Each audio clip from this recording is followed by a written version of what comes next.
በአጠቃላይ እስራኤላውያን ከእስራኤልም በፊት አብርሃማውያን በሙሉ ከአባታችን አብርሃም ጀምሮ ይስሐቅም ያዕቆብም ይኖሩ የነበሩት በአሕዛብ ተከበው ነበር። ስለዚህ አብረዋቸው ከሚኖሩ ጎረቤቶቻቸው ብዙ ነገር እየወረሱ የአሕዛብ አማልክትን ከራሳቸው አምላክ ጋር የማመሳሰል አስተሳሰብ አይምሯቸው ላይ መጣ ነበር። ስለዚህ እግዚአብሔር እኔ እንደነሱ ያለ አማልክት አይደለሁም፣ እንደነሱ በህሊናቸው እንደፈጠሯቸው የሐሰት አምላኮች አይደለሁም፣ እኔ አንድ አምላክ ነኝ፣ ኃያል አምላክ ነኝ፣ ቅዱስ አምላክ ነኝ የሚለውን ለማሳየት ይሞክር ነበረ። በተለያዩ ታሪኮች ውስጥ ተሳክቶለታልም። ለምሳሌ ከአብርሃም ታሪክ ውስጥ ብንጀምር እግዚአብሔር ለአብርሃም የምትወደውን አንድያ ልጅህን ይስሐቅን ሰዋልኝ አለው ይላል። እንደምታውቁት በታሪኩ አብርሃም ታዘዘ። ይስሐቅን ወስዶ ሊሰዋ ሲል እግዚአብሔር በእምነትህን አይቻለሁ፣ በቃ ትሰዋልኝ አለው። ግን ይስሐቅን እግዚአብሔር ሰዋልኝ ያለበትን ምክንያት በወቅቱ የአብርሃምን እምነት ለመፈተን በምስጢሩ በኋላ የሚያደርገውን የማዳን ስራ ለማሳየት ተብሎ ይተረጎማል። ግን ከአሕዛብ አማልክት አንጻር ሲታይ በጣም ለአብርሃም ትልቅ ትምህርት የሚሰጠው ነው። አብርሃም በነበረበት ዘመን አሕዛብ ያመልኳቸው የነበሩ አማልክት ሁሉ አንድ በጣም አሰቃቂ ስራ ይሰሩ ነበር። ይኸውም ምንድን ነው? የህፃናት መስዋዕት ማቅረብ ነው። ሰው ልጁን ለአማልክት ይሰዋ ነበር። የበኩር ልጁን እየወሰደ እያረደ ለአማልክት ይሰጥ ነበር እና ይሄ ቻይልድ ሳክሪፋይስ የሚባለው ወይም የህፃናት መስዋዕት ሆኖ ለጣዖት መቅረብ በብዙ አረማውያን አሕዛብ ዘንድ የተለመደ ነገር ነበር። እግዚአብሔር ከአሕዛብ አማልክት የተለየ አምላክ መሆኑን ለማሳየት ልጅን ሰዋልኝ ብሎ ሊሰዋ ሲል ግን ተዋለው።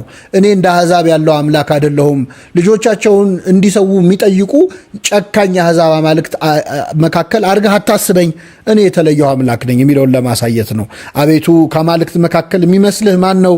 እንዳንተ ያለ የለም የሚለው መዝሙር እንግዲህ ለዚህ ነው ለእግዚአብሔር የሚገባው።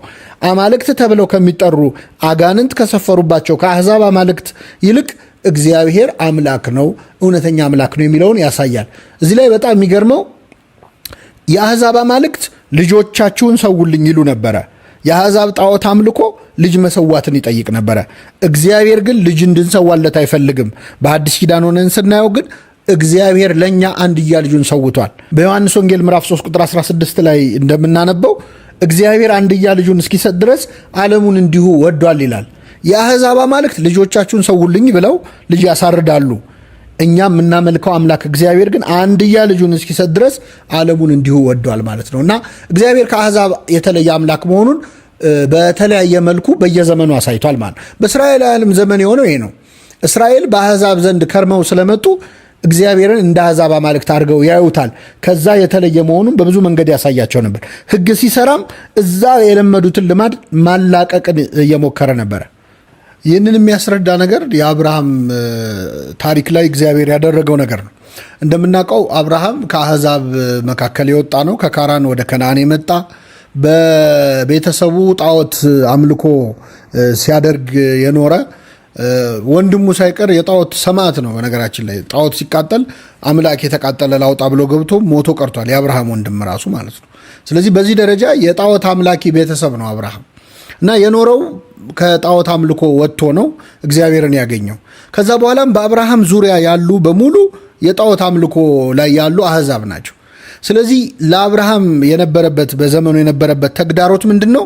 እሱ የሚያመልከውን አምላክ እግዚአብሔርን ከአሕዛብ አማልክት ለይቶ ማየትና እንደ አሕዛብ አማልክት አድርጎ አለማሰብ ነበር ከአብርሃም የሚጠበቅበት ማለት ነው። እግዚአብሔር በብዙ መንገዶች ለአብርሃም ይህንን አሳይቶታል።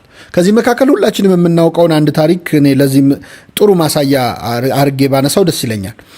እንደምታውቁት አብርሃም በስተርጅናው ልጅ ያገኘው ልጅ ይስሐቅ ነበረ። ከዛ ይስሐቅ ካደገ በኋላ እግዚአብሔር በጣም ፈታኝ የሆነ ጥያቄ ጠየቀው ለአብርሃም። ይኸውም የምትወደውን አንድ ልጅን ይስሐቅን ሰዋልኝ የሚል ነበር። እንደምናውቀው አብርሃም አላመነታም። ለዋር ልደር ሳይል በማግስቱ በጠዋት ተነስቶ ልጁን ይስሐቅን ይዞ 3 ቀን 3 ሌሊት ተጉዞ በሞሪያ ተራራ ላይ መስዋዕት ለማቅረብ ወሰነ ማለት ነው። እንደምታውቁት ልክ ሊሰዋው ሲል ግን እግዚአብሔር በግ አምጥቶ ልጅህን ለእኔ ልትሰዋ ፈቃደኛ እንደሆን ካሳይተኛልና በልጅህን አትሰዋውም፣ ይህንም በግ ሰዋ ብሎ በይስሐቅ ፈንታ በጉ ተሰዋ ማለት ነው። እንግዲህ አሁን ከምናነሳው ነጥብ አንጻር ስናየው እግዚአብሔር ከሌሎች በአብርሃም ዘመን ከነበሩ በዙሪያው ካሉ የአሕዛብ አማልክት የተለየ አምላክ መሆኑን ካሳየበት መንገድ አንዱ ይሄ ታሪክ ነው። ምንድነው ካላችሁ አህዛብ የሚያመልኳቸው አብዛኞቹ አማልክት ያው ኤግዚስት ባያደርጉም አምላክ ናቸው ተብለው የሚታመኑት ማለት ነው። አጋንንት ያደሩባቸው ያላደሩባቸውም ሊኖሩ ይችላሉ። የአህዛብ አማልክት አጋንንት ናቸው ብሏል ነቢየ እግዚአብሔር ዳዊት።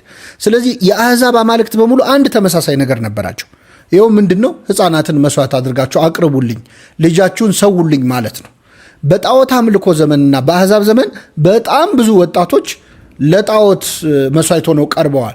ለአውሬ መስዋዕት ሆነው ቀርበዋል። አምላካችን ደስ ይለዋል ብለው በጣም ብዙ አህዛብ ልጆቻቸውን የሚወዷቸውን ልጆቻቸውን ወስደው ለአምላኮቻቸው ሰውተዋል። እግዚአብሔር እንደነዚህ አይነት ጨካኝ የሆኑ አማልክት በሚመለኩበት ዘመን እሱ እንደነሱ ያለ አምላክ አለመሆኑን ለአብርሃም አሳየው። ምን አድርጎ? ልጅህን ሰዋልኝ ብሎ ፈቃደኛ መሆኑን ሲያውቅ እንዳትሰዋልኝ እኔ የልጅህን ደም አፍሰህ በልጅ ደም ደስ የሚለኝ አይደለሁም፣ እንደ አሕዛብ ያለው አምላክ አይደለሁም ሲለው ነው። ስለዚህ መኑ ይመስለከ እምነ አማልክት እግዚኦ፣ አቤቱ ከአማልክት መካከል አንተን የሚመስል ማን ነው የሚለው መዝሙር የሚገባው ለእግዚአብሔር። የአሕዛብ አማልክት ልጆቻችሁን ሰው ብለው ያስጨንቃሉ። እግዚአብሔር ግን ሰዋ ብሎ መልሶ ተወ ብሎ ከአሕዛብ አማልክት የተለየ መሆኑን ያሳያል። ይህ ብቻም አይደለም። አሁን ይህን በአዲስ ኪዳን ሆነን ስናስበው ደግሞ የበለጠ ደስ ይላል። ለምን? የአሕዛብ አማልክት ልጆቻችሁን ለእኔ ሰው ይላሉ። እኛ የምናመልከው አምላክ እግዚአብሔር ግን አንድያ ልጁን እስኪሰጥ ድረስ ዓለሙን እንዲሁ ወዷል ይላል። ልጁን መስዋዕት አድርጎ ለዓለም የሰጠ ብቸኛ አምላክ እግዚአብሔር ነው። ልጃችሁን ሰውልኝ የሚል ሳይሆን ልጄን ለእናንተ መስዋዕት አድርጌ አቅርቤያለሁ፣ ለእናንተ መዳን ሰጥቻለሁ ማለቱን ማለት ነው። ይሄ በአዲስ ኪዳን መነጽር ስናየው ነው።